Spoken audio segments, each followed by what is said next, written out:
the flat game in doubles or the flat defense when the opponent smashes. In this position, what do? Do you add this power? That's a great choice. You can also do the forehand this way, or maybe cross. That's also a good option. But what if we can add the backhand power going cross? That would be a little bit of a surprise for the opponents, but it's not usually that from this position we can hit it that way, right? It's really, really tricky to add angles going that way. I will teach you how to do that in this tutorial.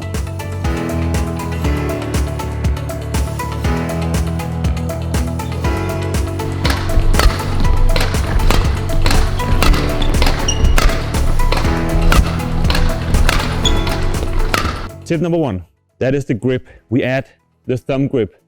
So that could be if we play flat using the thumb grip. That's tip number 1.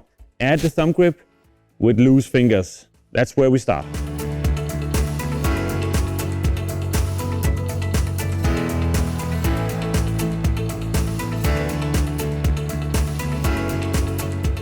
And tip number 2, that is of course in the flat game, we add all those finger powers together with the thumb.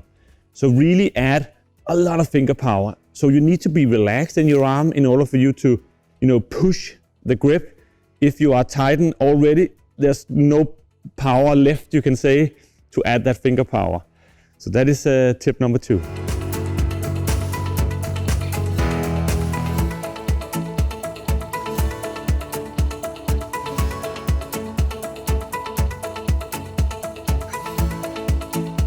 Tip number 3, that is the forearm outwards rotation. But if you play the flat game, there's not much rotation. You can rotate a little bit to add some more power. That's actually what we're doing in this shot. So if we go out in the side and add that forearm rotation outwards, our racket will also, get a new angle. If I rotate my forearm, my angle of the racket will also rotate to a more cross version you can see here. So that's tip number 3, to add the forearm rotation.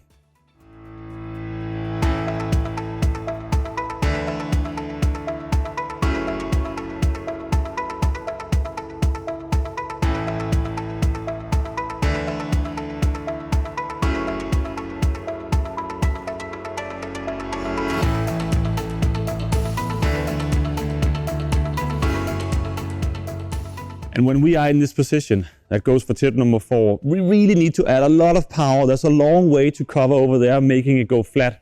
So we also need to add some swing in our arm. Instead of only going like this, you can't add that much power, only using the thumb and a small forearm rotation. So you need to use the arm swing as well.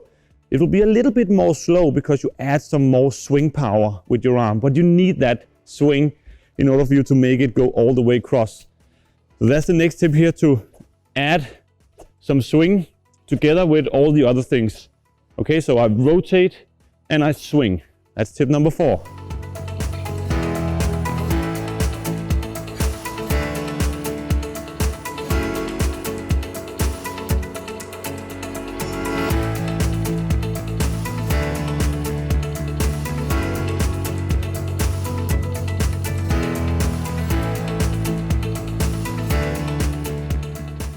Tip number 5, that is to really look at that angle.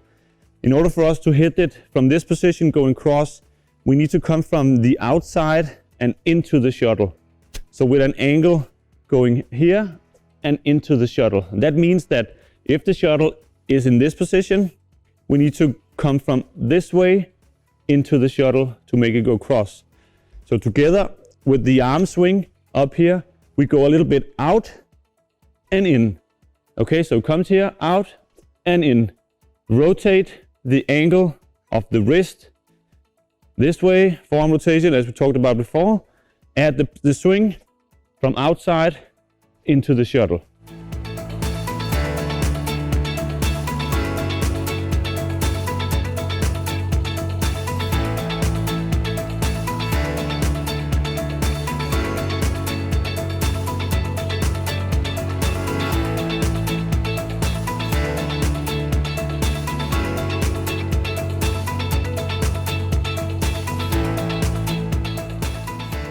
And tip Number 6, that is to, of course, be ready in your legs, in your upper body.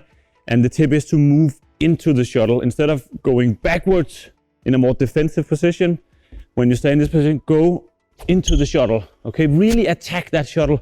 You are maybe in the flat game, into the shuttle.